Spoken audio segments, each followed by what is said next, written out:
I've got a feeling that you could use some good news about the election and Kamala Harris's campaign right now. I got you. Hi, everyone. I'm Shauna Presley Vircher, the political fixer, and I'm on the road right now in beautiful upstate New York, where the leaves are turning and there are Kristen Gillibrand and Harris Walls signs as far as the eye can see.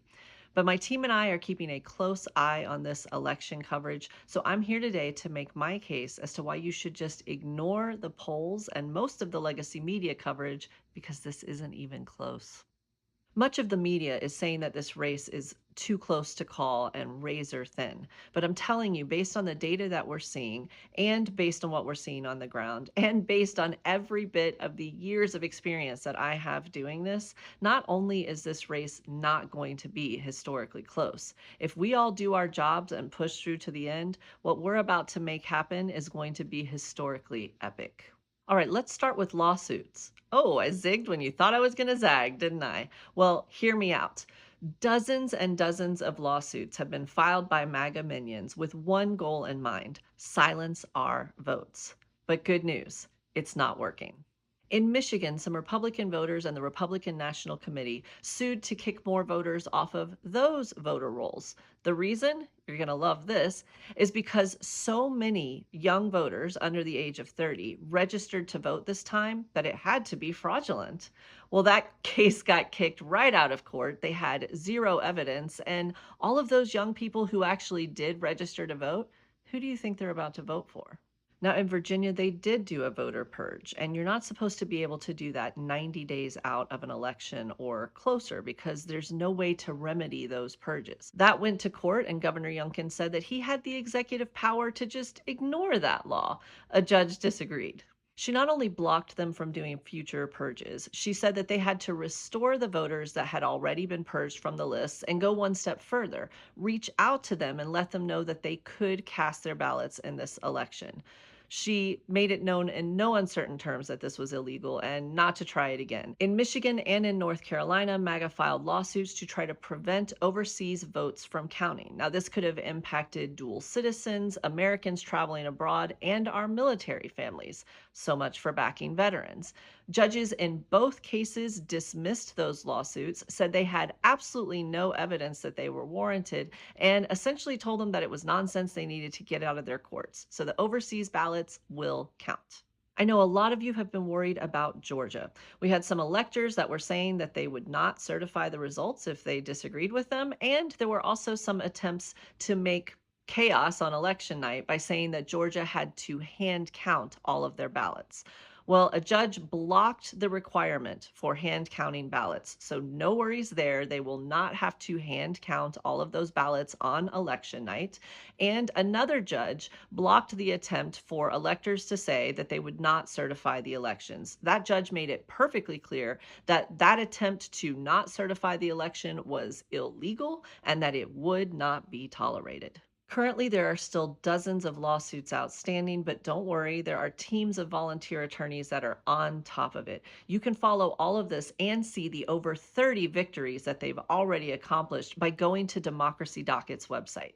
Now, there's something else that I want to show you. There's been a little bit of hand wringing because there have been so many more Republican voters who have shown up for early voting than we expected compared to 2020. Well, I think there's a reason for that. MAGA has stopped telling their voters not to vote early. It turns out that when you tell your own base to stay home, it doesn't work very well as an election strategy. So without that drumbeat saying don't trust the mail and don't vote early, then I believe that a number of these voters that are voting now registered Republican are actually election day voters that are just using the convenience of early voting. And the data supports that. Almost all of the Republican turnout that we've seen are repeat voters, not new voters that are voting for the first time. And MAGA is assuming that these Republican votes are going to them, and we know that's not the case. We've seen story after story of Republicans that have come forward and said that certain actions taken by her opponent are a bridge too far, that they are voting for Kamala Harris. On top of that, Kamala Harris recently had a rally with dozens of Republican officials in Pennsylvania saying that they have looked at her opponent, that they know him, some of them, better than anyone else does, and that they are strongly encouraging their supporters not to vote for her opponent and to cast their vote for Kamala Harris. But there's one in particular I want to call your attention to. A couple of days ago, the mayor of Waukesha in Wisconsin openly endorsed Kamala Harris and said that he was, quote, terrified of what would happen if her opponent won, citing the insurrection as one of the things that brought him over to the Harris side.